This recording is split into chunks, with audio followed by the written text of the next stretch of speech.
Bom dia, turma do 7º ano. Vamos dar início à nossa aula de história. Hoje continuaremos falando dos povos pré-colombianos. Vamos falar hoje, pessoal, de uma outra turma. Ontem nós falamos dos povos astecas, hoje nós vamos falar dos povos maias. E falando um pouquinho do povo maia, as primeiras cidades maias foram fundadas por volta do ano 300 a.C. e tiveram seu apogeu entre os anos 600 e 800.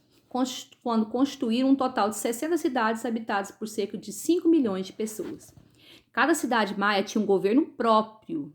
A comunicação entre essas cidades ocorria por meio de rotas terrestres e também fluviais, onde eram transportadas mercadorias como sal, pedras de jade, pluma de quetzal, cacau, tecidos de algodão, conchas coloridas e também cerâmicas. Essas cidades nunca chegaram a se formar unificadas. Elas nunca tiveram, assim, uma afinidade. Ao contrário do que foi o povo asteca, que era unificado. Até mesmo muitos conflitos entre elas ocorreram, né? Quanto aos seus limites, então, demarcação. Então, era bem conflituosa a questão dessas fronteiras. Entretanto, gente, a semelhança entre as línguas faladas, a religião, as trocas, eram fatores que faziam que tivesse alguma coesão e algumas trocas entre essas cidades maias. Ai, quem falou que foi só os egípcios que construíram essas maravilhosas pirâmides? O povo maia também construiu pirâmides. E eles usavam essas pirâmides diferente do povo egito. Não era como sepulturas ou para estar guardando seus pertences.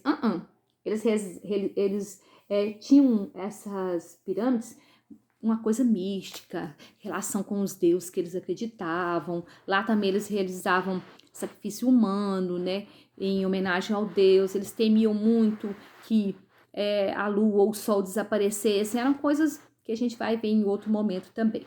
Para os maias, a religião conduzia a vida, a qual considerava ser organizada em ciclos.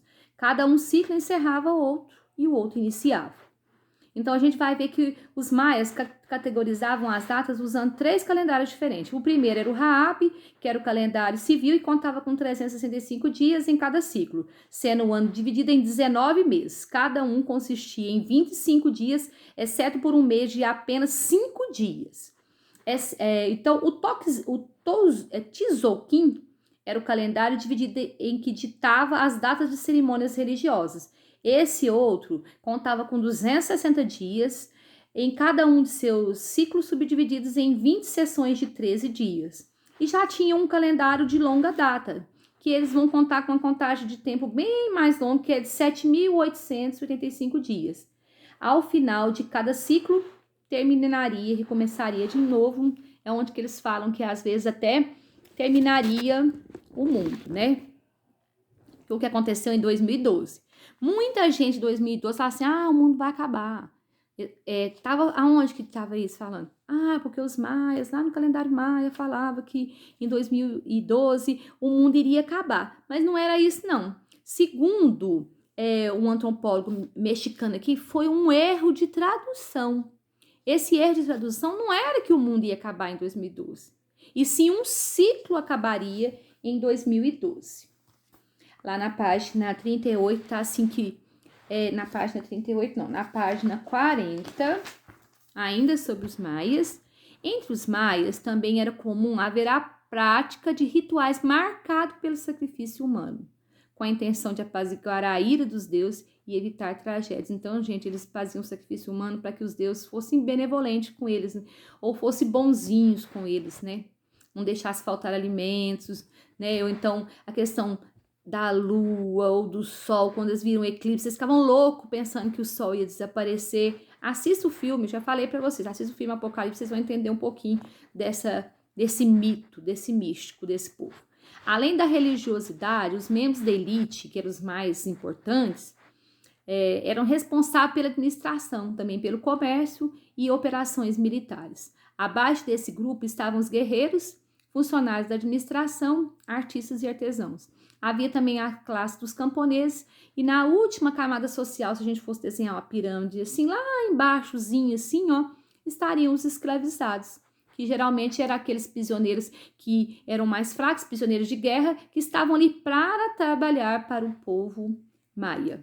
Da mesma forma como os astecas, a base da alimentação do povo maia também tinha o milho. Porém, gente, uma coisa que destacava muito lá na sociedade maia era a questão do cacau, que tinha uma importância enorme. Inclusive, no livro de vocês não fala não, mas ele foi usado como moeda de troca. Se você tivesse as sementes do cacau, era como se você tivesse uma moeda de troca, ouro, até ouro, como se diz, foi comparada às sementes de cacau. Por isso, faça essa pesquisa aqui da página 40, assista o vídeo do formulário e responda as questões e me mande.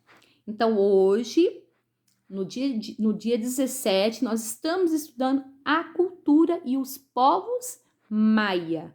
Ontem nós estudamos os astecas, né? E na próxima aula nós vamos estudar os incas, fazendo parte do que a gente fala de povos pré-colombianos, que eram os povos que viviam aqui antes da chegada de Cristóvão Colombo. Um grande abraço, estou morrendo de saudade. Fiquem com Deus.